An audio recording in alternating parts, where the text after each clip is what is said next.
Okay, hi. Today I'm going to be talking about note-taking, and as you guys know, I've been interviewing different of my teachers, getting their opinions on how to take notes, and then practicing with them and seeing how I like them. So today's teacher was my math teacher, Miss Frank, and I'm going to show her process of taking notes, how she thinks that you should do it, and how I did it. Okay, so her process is basically you have a base level of notes, which is either slides or just notes you took while the teacher's talking. It could be like notes you take from the lesson plan, however you want to take notes. A basic rough draft of notes, then you take notes on those notes to kind of show like what's the most important part, highlight the key ideas that you think after the lesson. Then you're going to do all the practice problems that are given, or at least most of the practice problems, and while you're doing those practice problems, you're annotating, making sure everything looks good, adding to your notes if there's something you missed. Then after you do that, you're going to make a last level of notes that you're going to put in like a kind of succinct form, small page. So whatever you have notes on should only fill up like one page.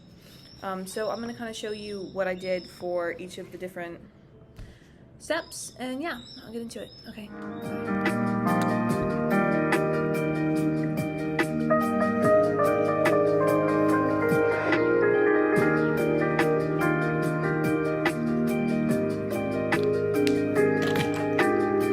Okay, so quick update. I have made the notes for what I want to do. And I actually did too many notes, but you know, basic summary notes that I got from slides, which I have printed out. You can do them online.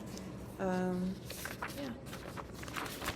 Make sure that you kind of like highlight and make these interactive and fun to look at, because you're going to be looking at these to make your final summary notes. There you go. So next step is annotations and practice problems.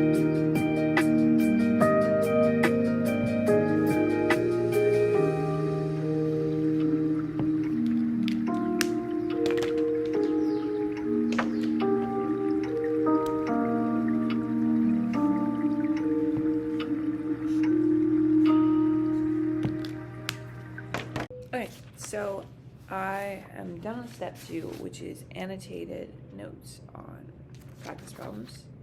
So I just did the practice sheets that I was given, and I annotated them, with color, so that way it makes it a little bit easier to see.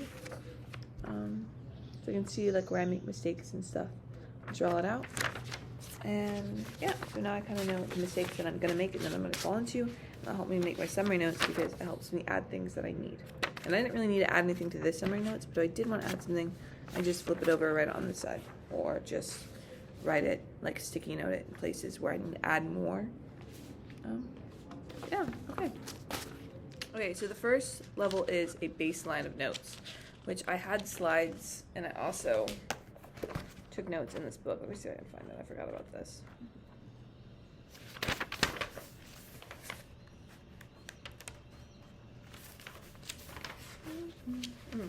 Yeah, so base level notes that I took with a couple of examples in the slides. And then after I did that, from those base level notes, that's the first level notes, you take and you make your own set of notes. So this is just a loose sheet of paper where I just kind of jotted down notes that I thought I should take, how I wanted to take the notes, got everything down, made sure it was pretty, and I highlighted. Notice like I use a lot of color when it's kind of like still pretty to look at, even though these are like rough draft notes. This is like an example of what you think you want to do. Okay, then after that, you're going to do your practices, which are these, and see I annotated with lovely colors so that way I could see where I went wrong. Another thing she said is that like tell yourself like good job when you do correctly, so there's not a lot of good jobs on these, but you do something correctly, you write good job, so you can kind of see it. And then we make one last level of notes, which is the one I'm most proud of, and you make these really pretty. You add lots of colors, you add lots of details. It's gonna be like your notes in your special notebook. So I have a separate notebook for all of my math notes that are like the pretty and like the final polished version. So this is in my polished version notebook. And on this side, notice it's on like this weird side. Like you don't normally write all your notes on this side. It's because on this side you're supposed to staple all your practices, your practice annotations, your beforehand notes, all this stuff, and you staple that here so that way you can see it while you're working through it. And that way if you're coming here to look at it, you can see the common mistakes you made and how you'd apply all this knowledge over here. And then for the last final step, she said to make a mind map. Now, this mind map is very basic because the concepts I covered was not a lot. So I'm going to make more mind maps in the future. And I'm not going to go too in-depth in this mind map because there's not much to talk about. It's not very complex mind map. So I'm thinking about doing it after I do a whole unit. Then we'll do like a unit review mind map and I'll go through it all with you. But yeah, so there you go. Remember, so going over the steps one last time, it is have a baseline set of notes. It's like just what you jotted down from the lesson, from the slides. Make notes on those notes. Make your annotations. Practice them. Annotate them all up. Like write practices with annotations, what I was trying to say, but it's really important. And then you write one last set of notes, adding in anything you learned from your annotations, just adding all the stuff and make it like a page long. Then you staple all this stuff. We'll make a mind map and staple it all to here. Okay, there you go. That's how I did it. So my overall thoughts on this process and how I think it went. I really enjoyed taking notes in this method. It was very nice and clear, and it was easy steps to follow, and I feel like I have a really good understanding of what I was trying to do. So I'm going to continue taking notes with this method because I really enjoy it.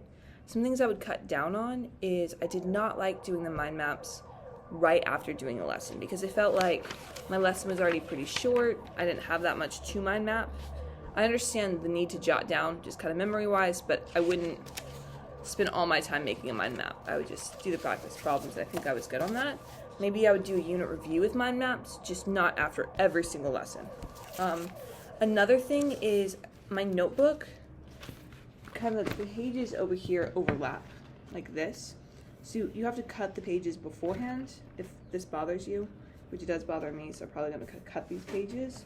But heads up, make sure your notebook and paper size are the same. But yeah, overall, I really enjoyed this process. I'm going to stick with it the next month or two until school ends and see if this note method works for me, what I would change, what else I would do, and I will update you guys and tell you what I think of it. See if my grade improves. Okay, well, bye. I will see you guys next time, hopefully with a note-taking method that takes less time, because this was forever.